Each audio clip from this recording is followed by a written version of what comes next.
देखते हैं कि तटीय प्रदेश जो हैं हमारे उनको कई भौगोलिक और आर्थिक दृष्टि से कुछ एडवांटेज भी होते हैं। वही सेम केस यूरोप के साथ है। इसके अलावा अगर हम इसके यूरोप की भौगोलिक विशेषताओं की बात करें तो इसको प्रायद्वीपीय अवस्थिति कहा जा सकता है। प्रायद्वीपीय अवस्थिति कहने का कारण ये है कि प्रायद्वीप जैसे आप समझते होंगे, जैसे अभी मैंने भारत की बात की तो भारत का जो दक्षिणी प्रायद्वीप है ये अपने अधिकांश दिशाओं में 3 दिशाओं में सागरीय जल से घिरा हुआ है। एक तरफ आप देखेंगे कि इसके पूर्वी भाग में बंगाल की खाड़ी है, तो पश्चिमी भाग में हमारा अरब सागर है और दक्षिणी भाग में हिंद महासागर एक बड़े सागरीय विस्तार के रूप में मौजूद है। इसीलिए हम इसे प्रायद्वीपीय अवस्थिति कहते हैं। और ये सेम केस हमारा यूरोप के साथ होता है। यूरोप के साथ हम देखेंगे कि आपका यूरोप के उत्तरी भागों में आर्कटिक महासागर का विस्तार है, आपके पश्चिमी भागों में अटलांटिक महासागर का विस्तार है और दक्षिणी भागों में भूमध्य सागर है, मेडिटेरियन सी है, उसका विस्तार है। इस तरह हम देख रहे हैं कि 3 और महासागरों से घिरा होने के कारण से एक प्रायद्वीपीय अवस्थिति कहा जा सकता है। इसके अलावा इसमें जो वेल नोन भौगोलिक क्षेत्र हैं उनको हम जिन नामों से जानते हैं उनमें एक है आइबेरियन प्रायद्वीप। अरब प्रायद्वीप और अरेबियन प्रायद्वीप में हमें कंफ्यूज नहीं होना है।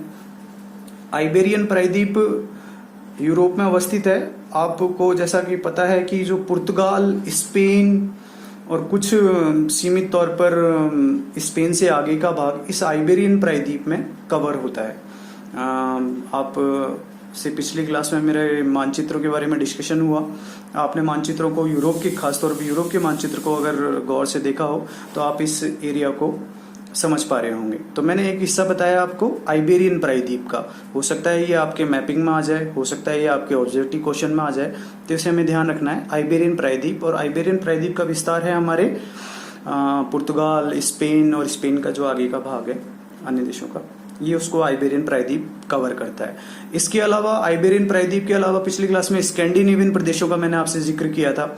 स्कैंडिनेवियन प्रदेश यूरोप के एकदम उत्तरी भाग में अवस्थित हैं और इन स्कैंडिनेवियन प्रदेशों में जो देश काउंट होते हैं उनके बारे में मैंने जिक्र किया था कि नॉर्वे, स्वीडन, फिनलैंड आदि देशों में ये इनको नॉर्डिक प्रदेश भी कहते हैं हम लोग, प्रजातीय आधार पर, सांस्कृतिक विशेषताओं के आधार पर।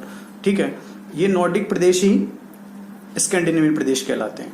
इसके अलावा बाल्कन प्रायद्वीप, जो इतिहास के विद्यार्थी होंगे वो इस बात से विदित होंगे, परिचित होंगे कि बाल्कन के पीछे की क्या कहानी है। तो जो बाल्कन देश हैं इसी के ऊपर एक टर्म बनी हुई है बल्कनाइजेशन। बल्कनाइजेशन का मतलब है छोटे छोटे टुकड़े हो जाना। अब वो विगत में ऐतिहासिक और राजनीतिक कारणों से जो छोटे छोटे देश बने उन्हें ही बाल्कन कंट्री कहा जाता है। ठीक है, इसमें कई छोटे छोटे देश हैं। आप अपने मानचित्र में गौर करेंगे, आप फाइंड आउट कीजिए तो आपके लिए भी वो इंटरेस्टिंग होगा। तो इस तरह मैंने आपको 3 प्रदेशों के बारे में बताया। बाल्कन प्रदेश हुआ, हमारा आइबेरियन प्रदेश हुआ और हमारा स्कैंडिनेवियन प्रदेश हुआ। अब जो आइबेरियन प्रायद्वीप है यूरोप का, ये अफ्रीका से अलग होता है। किसके माध्यम से? जिब्राल्टर जलडमरू मध्य के माध्यम से, जिब्राल्टर स्ट्रेट। इसको आप ऑब्जेक्टिविटी में नोट कर सकते हैं, आपके मैपिंग में, ऑब्जेक्टिव क्वेश्चन में आपकी हेल्प करेगा कि जिब्राल्टर जलडमरू मध्य जो कि भूमध्य सागर और अटलांटिक महासागर को संयुक्त करता है और यूरोपियन प्रायद्वीप के यूरोपियन महाद्वीप के आइबेरियन प्रायद्वीप और अफ्रीका महाद्वीप की मुख्य भूमियों को ये अलग करता है। तो एक जिब्राल्टर जलडमरू मध्य का मैंने आपसे जिक्र किया।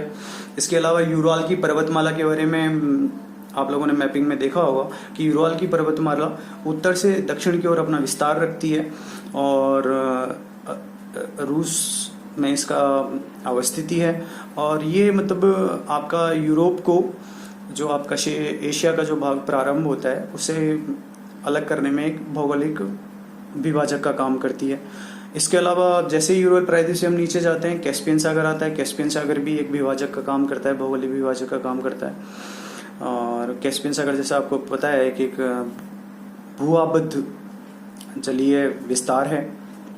इसके अलावा हम बात करें नॉर्थ चैनल, एक प्रमुख भौगोलिक लोकेशन है यूरोप महाद्वीप की, जो कि अटलांटिक महासागर में आपके यूके की जो द्वीपीय प्रदेश हैं और यूरोप की जो मुख्य भूमि है